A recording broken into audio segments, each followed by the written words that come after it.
नमस्कार दोस्तों, मैं हूं जितेंद्र ठवर मलानी उर्फ टोनी। आप देख रहे हैं न्यूज़ टीवी। आज हमारे साथ स्टूडियो में है Malti Soni, the official panellist on our show. आज का टॉपिक है लॉजिकल गपशप, जिसमें हम ये डिस्कस करने जा रहे हैं कि लॉयल्टी पॉलिटिक्स में कम होते जा रही है, शायद ना के बराबर बोल सकते हैं। आइडियोलॉजी की जो बातें करते थे पॉलिटिशियंस विद ड्यू रेस्पेक्ट, वो भी धीरे धीरे कम होती जा रही है।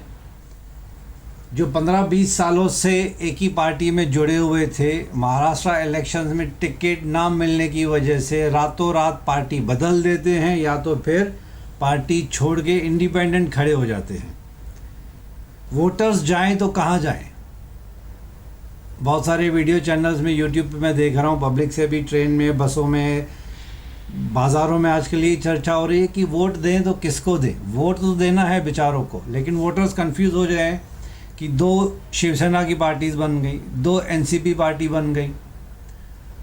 रातों रात एक पार्टी जिनके गुणगान गाते थे पॉलिटिशियन छोड़ के अचानक से सुबह पता चला कि उन्होंने नई पार्टी ज्वाइन कर ली। What is your view? आपका क्या व्यू है, आपका क्या विचार है इसके बारे में? आप एक कॉमन सिटीज़न के बारे में क्या सोचते हो? आप ऑफिशियल पैनलिस्ट तो हो हमारे शो में, but as a common citizen आपके दिल दिमाग में क्या चलता है? नमस्कार, मैं मालती सोनी। आपने बराबर बोला है कि पब्लिक है जो थोड़ी सी कंफ्यूज हो जाती है। कंफ्यूज तो है, कंफ्यूज हो जाती है कि उनको समझ में नहीं आता कि जिनको हमने अपना नेता माना रहता है, रातों रात अचानक से पार्टी चेंज हो जाती है। हाँ। पार्टी दूसरी साइड, नेता दूसरे साइड चले जाते हैं, तो पब्लिक कंफ्यूज हो जाती है कि हम दे किसको। कभी कभी ऐसा होता है कि वो दूसरी पार्टी में जब चले जाते हैं तो वो पार्टी पसंद नहीं करती पब्लिक, क्योंकि क्योंकि वहाँ पे शायद उनको वो काम पसंद नहीं आता है, इसलिए हमारे नेता उधर चले गए करके पब्लिक को बहुत तकलीफ होती है। तो यहाँ थोड़ी सी पब्लिक कंफ्यूज आती है कि हम वोटिंग किसको करें। और जिस पार्टी में एंट्री करते हैं नेता लोग, तो उनके पार्टी के जो ऑलरेडी एग्जिस्टिंग नेता हैं, छोटे बड़े नेता, कार्यकर्ता, वो भी शायद पसंद नहीं करेंगे, क्योंकि अचानक से कोई नया नेता आ जाएगा। एक्चुअली तो उनकी वैल्यू थोड़ी सी कम हो जाती है। उनको लगता है कि हम साइडलाइन हो गए। बराबर है, उनको भी थोड़ी सी तकलीफ तो होती है, क्योंकि उनको जो उम्मीदें रहती हैं कि हमको एक पोस्ट मिलेगा, हमारा थोड़ा आगे ग्रोथ होगा, पर दूसरा कोई आने की वजह से हमारी ग्रोथ रुक जाती है। वहाँ पे ऐसा हो जाता है कि जो लोग पुराने पहले से रहते हैं उनको पोस्ट नहीं मिलती, वो एक कार्यकर्ता बन के रह जाते हैं, जिसके कारण से उनको ये बात की तकलीफ तो होती है। तकलीफ तो होगी, बनने तकलीफ होती है। उनकी भी एक्सपेक्टेशन होती है ना कि आज या कल हम लोग को पोस्ट मिलने वाली है। अचानक से कोई दूसरा लीडर आ जाएगा तो उनकी पोस्ट तो चली गई जी। अब नया लीडर आएगा, अपने लोगों को साथ में ले आता जी। प्रॉब्लम ये मालती कि अकेला लीडर नहीं आ रहा है, पार्टी चेंज करने में उसके जो साथ में उसके जो सपोर्टर्स हैं वो भी पार्टी छोड़ के नई पार्टी में चले जाते हैं। अब फॉर एग्जांपल ए पार्टी छोड़ के बी में चले गए, अगर बी में गए तो उनको लीडर को तो पोस्ट मिलेगी, तो जो उनके कार्यकर्ता है, जो उनके फॉलोअर्स है, जो उनके सपोर्टर्स है, वो भी एक्सपेक्ट करते हैं कि न्यू पार्टी में हम लोग को भी पोस्ट मिलनी चाहिए। अब जिस पार्टी में जा रहे हैं वो लोग फिर इनसिक्योर फील कर रहे हैं। इनसिक्योरिटी होती है उनको भी, क्योंकि कभी कभी ऐसा होता है कि हम जो दूसरी पार्टी में हम जाते हैं ऑलरेडी वहाँ पोस्ट पे होते हैं, तो उनको भी एडजस्ट करना प्रॉब्लम हो जाती है कि उनको कहाँ एडजस्ट किया जाए। तो प्रॉब्लम उधर भी होती है, प्रॉब्लम इधर भी होती है, दोनों साइड प्रॉब्लम होती है। और सबसे बड़ी प्रॉब्लम होती है वोटर्स को। हाँ, वोटर्स को ये प्रॉब्लम होती है कि कल ये बंदा जिसको हम पसंद नहीं कर रहे थे, आज हमारा वो नेता बन के इधर आ गया है। तो पब्लिक थोड़ी परेशान तो हो जाती है कि हम वोटिंग किसको करें। कि भाई हमने मिस्टर ए को वोट दिया था, अचानक से पता चला कि जब रिजल्ट आ गई और पार्टी में जाके दूसरी शामिल हो गए ताकि वो रूलिंग पार्टी में रहें जी। सबको अपना अपना प्रोस्पेक्टस सबको देखना है, इसमें कोई गलत बात भी नहीं है, विद ड्यू रेस्पेक्ट। लेकिन वोटर्स इतने कंफ्यूज हो गए हैं कि 2 शिवसेना, 2 एनसीपी, इसके बाद फिर रातों रात लोग पार्टी चेंज कर देते हैं। टिकट नहीं मिली तो सालों से जो पार्टी में काम कर रहे थे, जिस पार्टी के गुणगान गा रहे थे, इतनी सारी उनकी तारीफ़ें कर रहे थे, अचानक से पार्टी छोड़ के just because of ticket, I am talking about MLA elections, जो महाराष्ट्र इलेक्शंस होने वाली असेंबली 2024, 20 तारीख को असेंबली इलेक्शंस है महाराष्ट्र की। आज टुडे 4 नवंबर, आज 4 तारीख है। अब मेरे ख्याल से 4:30 के आसपास शायद टाइम हुआ है, थोड़ी देर में पता चल जाएगा कितने लोगों ने विड्रॉ कर लिया अपनी नॉमिनेशन। एक्चुअली लास्ट मोमेंट पे क्या हो जाए कुछ बोल नहीं सकते हैं। हाँ, तो बहुत तो सारे लोगों ने wait and watch वाला काम वेट एंड वॉच, जो 10-15 सालों से एक ही पार्टी में थे, just because they didn't get the ticket to contest for the MLA post, उन्होंने 10 साल 15 साल 20 साल पुरानी पार्टी छोड़ दी और इंडिपेंडेंट फाइट कर रहे हैं। जी, ये तो लॉयल्टी हुई नहीं ना। ये एक्चुअली तो आजकल ये राजनीति लॉयल्टी में, भी नहीं हुई, ये आइडियोलॉजी भी नहीं हुई। जी, राजनीति में लॉयल्टी बची भी नहीं है आजकल। कहाँ बची? वो नहीं तो है। पुराने जमाने के आप देखिए कि कांग्रेस के लोग जो थे 30 40 50 सालों तक कांग्रेस में, बीजेपी के लोग बीजेपी जी। में रहे हैं। आजकल तो पोस्ट एंड पैसा यही मायने रखता है, तो फिर पब्लिक को विश्वास कैसे आएगा? इसीलिए तो पब्लिक परेशान है। वो वोटिंग करने वो लोग इसके लिए जाते भी नहीं है।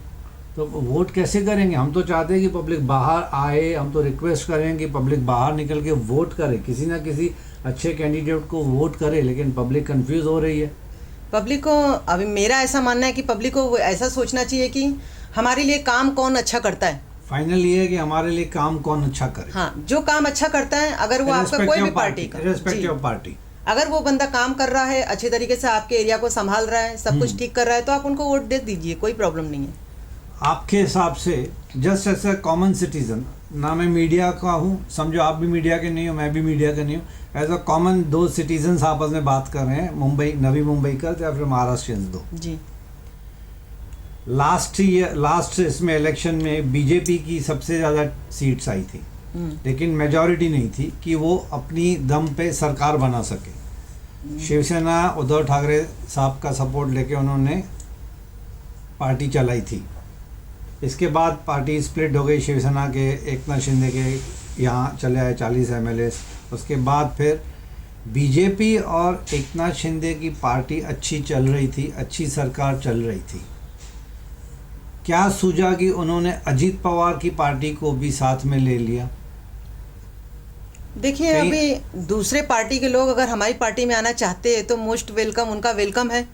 हम तो सबको अपने साथ लेके काम करना चाहते हैं। कहीं ऐसा तो नहीं कि बीजेपी ने सोचा कि एकनाथ शिंदे के साथ तो अच्छी खासी अलायंस चल रही है महायुति में, कि जब इलेक्शन होगी तो हो सकता है शिंदे कुछ ज़्यादा डिमांड ना कर दें, एकनाथ शिंदे, या उनकी एक्सपेक्टेशन ज़्यादा ना बढ़ जाए, तो उन्होंने साइड में अजीत पवार की पार्टी ने बुला के उनको अपने साथ रख दिया।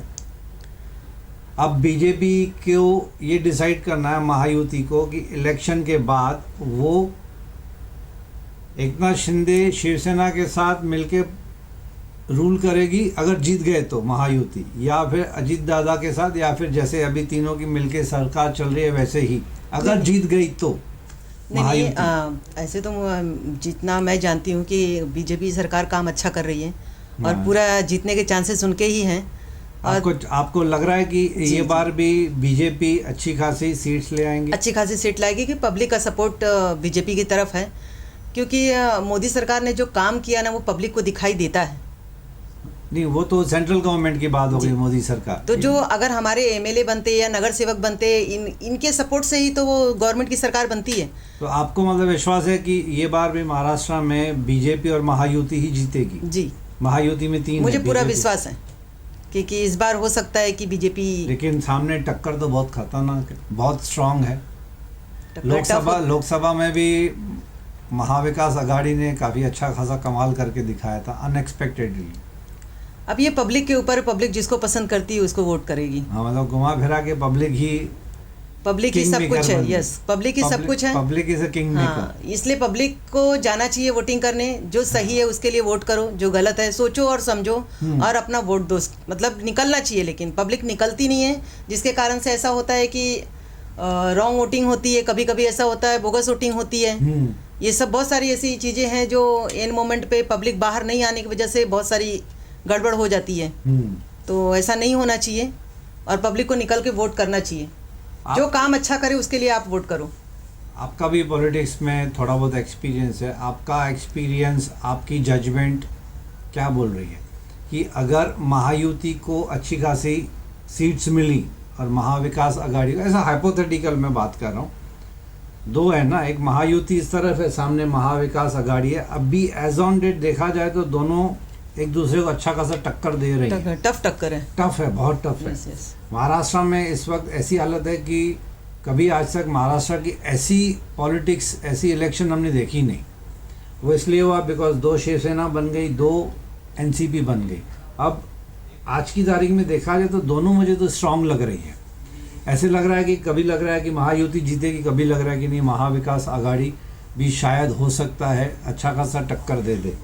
कुछ भी हो सकता है। आपकी personal judgement, very personal judgement क्या बोलती है कि महाविकास आघाड़ी पीछे रह जाएगी थोड़ी बहुत सीटों से और महायुति आगे निकल जाएगी, फिर से सरकार बना लेगी महाराष्ट्र में? अब इसके अंदर तो ज़्यादा कुछ नहीं अगर बोलेंगे, समझो, लेकिन अगर- मेरा व्यू ऐसा है कि भारतीय जनता पार्टी, नहीं देखिए, भारतीय जनता पार्टी ने अपने पास इतनी टिकट्स नहीं रखी हैं, इतनी टिकट्स नहीं है कि वो मेजॉरिटी, चलो जितनी भी सीट्स रखी हैं अपने फिर पास भी tickets। महायुति में उनके लोग तो ऑलरेडी कोऑर्डिनेट करके ही ये इस तो समय ये इलेक्शन लड़ रहे हैं। बीजेपी अगर जीत जाती है, अगर बीजेपी मेजॉरिटी सीट्स लेके आती है, जी जी। तो भी उनको या तो एकनाथ शिंदे का सपोर्ट लेना पड़ेगा या तो अजीत पवार दादा का सपोर्ट लेना पड़ेगा। ऑलरेडी ये हमारे साथ में ही मिलके कर रहे हैं, तो सपोर्ट की बात ही नहीं उठती यहाँ पे। फॉर एग्जाम्पल देवेंद्र फडणवीस पहले 5 साल के लिए चीफ मिनिस्टर थे, जी फिर उन्होंने सेक्रीफाइस किया, कुर्बानी देने के बाद एकनाथ शिंदे को सीएम बना दिया। जी, ये हमारी पार्टी कर सकती है, बीजेपी पार्टी कर सकती लेकिन है। मैं तो मैं बीजेपी पार्टी को सपोर्ट करती हूँ। आप बीजेपी को सपोर्ट करोगे, मैं जी। देवेंद्र फडणवीस साहब को सैल्यूट करता हूँ भाई। जी, मानना पड़ेगा उनको। प्रमोशन से डिमोशन किसको भी अच्छा नहीं ये लगता। बहुत बड़ा दिल होना चाहिए जी, बहुत बड़ा मतलब दिल बहुत होना बड़ा दिल चाहिए। रखते हैं वो कि आज उन्होंने अपनी सीट को छोड़ दिया, सिर्फ छोड़ दिया, मतलब आप पॉलिटिक्स में रह के उसी बड़ी कैबिन को छोड़ के छोटी छोटी कैबिन कैबिन में में आ आ गए। गए। मतलब सीएम से आप डिप्टी सीएम बन गए जस्ट बिकॉज आपके सीनियर्स ने आपको कहा। तो ये सीनियर्स की रेस्पेक्ट है जी जी। मेरे ख्याल से। This is loyalty, Yes, This is देखने को loyalty. मिलती है थोड़ी बहुत। कहीं ना कहीं लॉयल्टी आज भी जिंदा है। सब जगह पे लॉयल्टी खत्म हुई है ऐसे नहीं है। ऐसा नहीं, अगर सब जगह पे लॉयल्टी खत्म हो जाएगी तो ये देश दुनिया आगे बढ़ेगा ही नहीं। तो ये लॉयल्टी तो है। मैं किसी के चमचागिरी नहीं कर रहा हूँ, ना ही किसी पर्टिकुलर पार्टी के फेवर में मैं बात कर रहा हूँ। मीडिया वालों को एक्चुअली अनबायस्ड फैक्ट्स लाना ज़रूरी है, लेकिन देवेंद्र फडणवीस साहब ने जो भी किया वो सैल्यूटेबल है। जी अपनी पोस्ट को छोड़ के, जैसे कहा जाता था अंदर की पॉलिटिक्स तो इतनी शायद किसी को भी नहीं पता होती कि लास्ट मोमेंट में ये डिसीजन लिया गया था, टॉप मोस्ट सेंट्रल कैबिनेट ने डिसीजन लिया कि देवेंद्र फडणवीस साहब को सीएम पोस्ट पे ना रह के deputy CM and Eknath Shinde को डायरेक्टली सीएम बनाया उन्होंने। जी। तो ऑब्वियसली एक बार एकनाथ शिंदे साहब अगर 2.5 साल से अगर वो सीएम पोस्ट पे बैठे हैं और मेरे ख्याल से अच्छा खासा चलाया भी है उन्होंने, ऐसा नहीं है, एकनाथ शिंदे साहब ने भी काफ़ी नाम कमा लिया 2.5 सालों में, तो ऑब्वियसली उनकी जगह पे कोई भी होगा तो ह्यूमन टेंडेंसी मालती तो ये कहती है कि he must be having expectation कि he will be repeated as CM, कि वो वापस से सीएम बन जाएंगे। मैं एकनाथ शिंदे साहब की बात कर रहा हूँ। खुदा न खास्ता भगवान न करे अगर ऐसा हो कि देवेंद्र फडणवीस को वापस सीएम बनाया जाए, क्यों? क्योंकि उनके पास ज़्यादा टिकट्स हैं, ज़्यादा सीट्स हैं, और अगर महायुति में बीजेपी अच्छी खासी सीट्स ले आती हैं तो वेटेज उनके पास है। जी। वो डिसाइड करेंगे कि एकनाथ शिंदे के साथ अलायंस करना है या अजीत पवार दादा के साथ अलायंस करना है। अब अंदर से तो एकनाथ शिंदे साहब को भी चीफ मिनिस्टर बनने की ख्वाहिश होगी, वो तो नॉर्मल बात है। देखिए इसके अंदर कैसा रहता है पता है कि ख्वाहिश तो सबकी अपनी ये रहती है कि हमको ऊंचा पोस्ट मिले, हम ऊंचे पोस्ट पे बैठे, वो सबकी कोई रहती गलत है। बात भी नहीं है। वो कोई गलत बात नहीं है, बात भी लेकिन नहीं है ये पार्टी, भारतीय जनता पार्टी को जितना मैं जानती हूँ, इस पार्टी के अंदर ऐसा रहता है कि जो ये संघ से जुड़ी हुई है ये पार्टी, तो जो ऊपर से ऑर्डर आते हैं उनको वही मानना पड़ता है। वो अपने मन से ये नहीं डिसाइड कर सकते कि कौन सीएम बनेगा। जो पार्टी डिसाइड करेगी वो उनको करना पड़ता है। तो मतलब इसके लिए ये बार भी एक्चुअली देखा जाए तो कंफर्म नहीं है कि सीएम मिस्टर देवेंद्र फडणवीस बनेंगे, मिस्टर एकनाथ शिंदे बनेंगे, या फिर दोनों में से कोई नहीं बनेगा। कुछ भी हो सकता है। ये तो हम हाइपोथेटिकल बात करें, अगर महायुति जीत गई तो, अगर फॉर एग्जांपल फॉर्चुनेटली अनफॉर्चुनेटली दोनों में से कुछ भी हो सकता है, अगर महाविकास आघाड़ी आ गई तो वहाँ पे भी सीएम फेस के लिए मिस्टर उद्धव ठाकरे, जो कि 2-2.5 साल तक उन्होंने भी सीएम की पोस्ट को संभाला था, अच्छा संभाला बुरा संभाला वो तो अलग चीज़ है। वो तो कमेंट तो हर इंसान के ऊपर पास होता ही है, क्रिटिसिज्म तो हर इंसान के लिए होता ही है। हाँ, वो तो अच्छे इंसान के ऊपर भी, बुरे इंसान के लिए, आप अच्छा काम करो या बुरा करो, क्रिटिसिज्म तो होगी होती है, बराबर है। तो अगर फॉर एग्जांपल ये भी सोच के चले कि अगर महाविकास आघाड़ी जीत जाती है तो वहाँ पे उद्धव ठाकरे साहब हैं, देन फिर कांग्रेस है, और एनसीपी में जैसे उड़ती उड़ती खबर सुनने में आ रही है कि शरद पवार, अब सच क्या है we don't know, this is hypothetical ना, कि हो सकता है शरद पवार साहब के दिल में होगी सुप्रिया सुले को चीफ मिनिस्टर बनाए। वहाँ तो पार्टी में परिवारवाद चलता है, हाँ, तो हो सकता है, कुछ भी हो सकता है। कुछ भी हो सकता है। जी जी। तो फिर अगर सुप्रिया सुले का फेस सामने आ रहा है तो कांग्रेस इसको सपोर्ट करे या ना करे, फिर उद्धव ठाकरे साहब इसको सपोर्ट करे या ना करे, तो ये वापस उनके बीच में एक डिस्प्यूट बन जाएगा। जी जी। अगर जीतते हैं महाविकास आघाड़ी, अगर अच्छी खासी सीट्स ले आती हैं, तो हो सकता है चीफ मिनिस्टर कौन बने उसके ऊपर डिस्प्यूट हो जाए उनका। हो सकता है। हो सकता है आगे चल के इस डिस्प्यूट में कुछ भी हो सकता है। काफ़ी चांसेस है। पार्टियां टूट जाती हैं, दुश्मन दोस्त हो जाते हैं, दोस्त दुश्मन हो जाते हैं। जी। आज जो 15 साल से 20 साल से एक पॉलिटिशियन जिन पार्टी के गुणगान गा रहा था, अचानक से पता चला कि रात को उन्होंने पार्टी छोड़ी, दूसरी पार्टी में ज्वाइन किया। अब 15 साल से जो पार्टी के गुणगान गा रहे थे, अचानक से वो उनको क्रिटिसाइज करना शुरू कर देते हैं। कभी भी कुछ भी हो सकता है। ये मेंटल सेटअप हम लोग को भी सीखना पड़ेगा पॉलिटिशियन से एक्चुअली इस सबसे पब्लिक ज़्यादा परेशान रहती है। पब्लिक तो बहुत परेशान है, इससे पब्लिक बहुत परेशान मैं है। वीडियोस देखते रहता हूँ, काफ़ी यूट्यूब चैनल्स पे बहुत सारे यूट्यूबर्स हैं, बहुत सारे अच्छे खासे लोकल चैनल वाले भी वीडियोस बनाते, तो मैं I am keeping an watch on them. वो पब्लिक से जाके, पब्लिक के बीच में जाके जब पूछते हैं ना कि आप किनको वोट करोगे, तो पब्लिक ज़्यादातर, सभी नहीं, कुछ कुछ तो को पता है कि नहीं बीजेपी को देना है, शिवसेना को देना है, एकनाथ शिंदे साहब चाहिए उनको, उद्धव साहब चाहिए, वॉट एवर इट इज़। लेकिन कुछ लोग ऐसे हैं 40 to 50% आज भी कंफ्यूज्ड हैं। उनको तो कई लोगों को, अनएजुकेटेड लोगों को ये भी नहीं मालूम है कि शिवसेना में उद्धव ठाकरे साहब की पार्टी अलग हो गई है, एकनाथ शिंदे की अलग हो गई। हाँ, अब दोनों बाला साहब ठाकरे का फोटो यूज़ हो रहा है। ये तो है। क्या होता है कि पब्लिक जाके ना वहाँ, एक्चुअली पब्लिक जाके, मैंने खुद देखा है ये चीज़ को, पब्लिक वहाँ जाती है वोटिंग पे, बोलती है कि यहाँ तो कमल दिखता ही नहीं है, हमको मोदी जी को वोट करना है, तो यहाँ तो कमल मुझे दिखाई नहीं दे रहा है, तो हम किसको वोट करें। हाँ, क्योंकि तो हमको उनको समझाना पड़ता है कि उनके साथ जो खड़े हैं, आप उनको वोट करेंगे तो मोदी जी को वोट पहुँच जाएगा, मोदी जी को वोट पहुँच जाएगा। हाँ, ये बात मैंने, ये हमको समझाना पड़ता है। नहीं, ये बात मैंने भी सुनी थी कि बीजेपी और महायुति की तरफ से एक ही कैंडिडेट खड़ा हो जाएगा।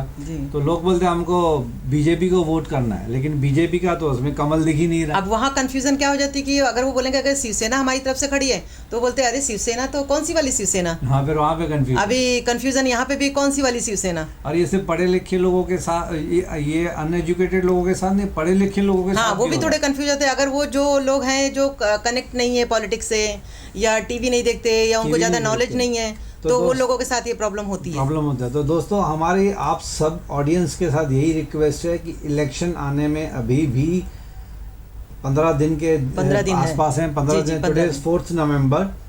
तो आप है ना थोड़ा सा स्टडी करके रखिए किसको वोट देना है, कौन सी पार्टी का है। वहाँ जाके आपके पास 1 या 2 मिनट ही होते हैं अंदर पोलिंग बूथ में, उस वक्त बहुत सारे लोगों को कन्फ्यूजन होती है और वो गड़बड़ में गलत जगह पे जाके वोटिंग करके आते हैं। बाद में आके उनको पता चलता है यार इसको वोट देना था, उसका तो सिंबल ही नहीं था।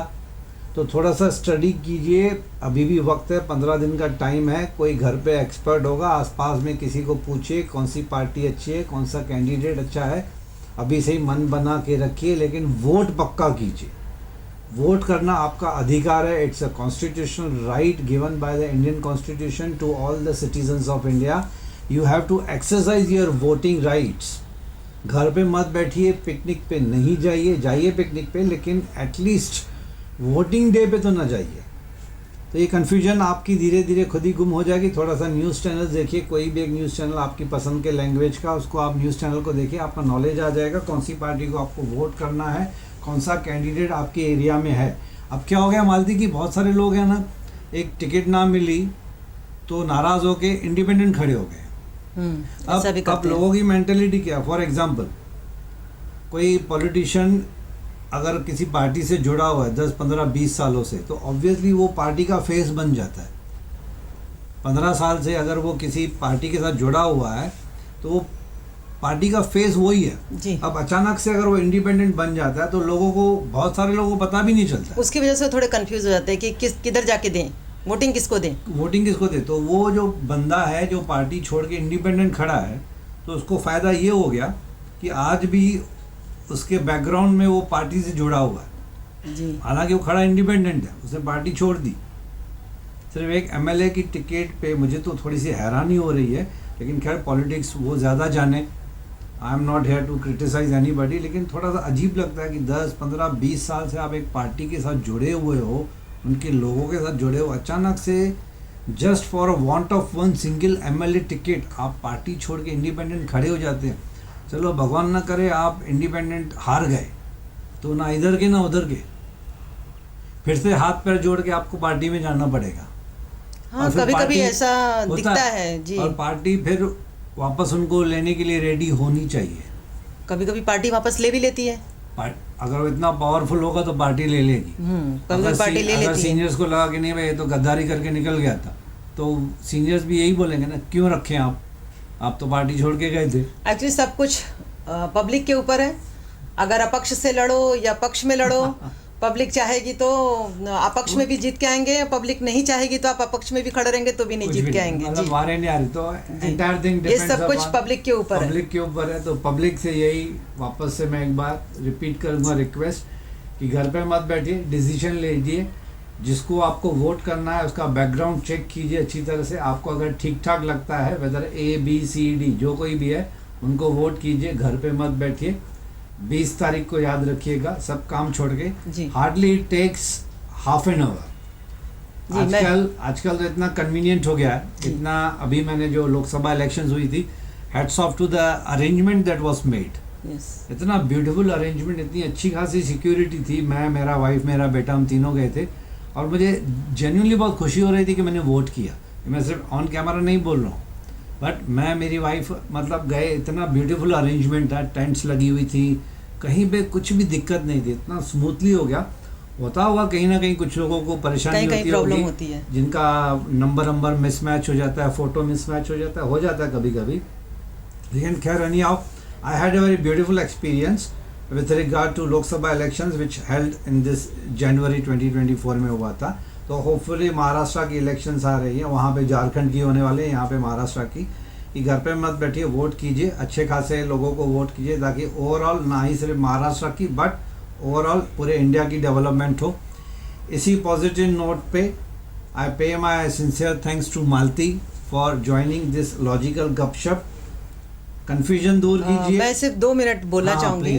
मैं इतना पब्लिक से रिक्वेस्ट करूंगी कि जिस दिन वोटिंग है, 20 तारीख का महाराष्ट्र की वोटिंग है, तो आप अपने आसपास के एरिया में पता कीजिए कि आपका एमएलए या आपका नगर सेवक जो भी है, किसने अच्छा काम किया है। जो भी आपके लिए अगर लगता है कि इन्होंने हमारे लिए काम किया है, आप जाइए उनको 20 तारीख का वोटिंग कीजिए, क्योंकि आपका वोटिंग करना बहुत ज़रूरी है। आप वोटिंग करेंगे तो जो जेन्युइन काम करते हैं वो उठ के ऊपर आते हैं और सरकार अच्छी बनती है, फिर हमारे लिए भी अच्छा होता है। इसलिए 20 तारीख को आप लोग वोटिंग करने जाइए। अपने आसपास पता कीजिए पहले कि उसके सपोर्ट में कौन खड़ा है जो हमारे लिए काम कर रहा है, उनकी नॉलेज लीजिए और आप वोटिंग कीजिए। Thank you for being with us, thank you for listening to us, thank you Malti ji, आपने गपशप में पार्टिसिपेट किया। एंड दोस्तों 20 नवंबर याद रखिएगा। Thank you.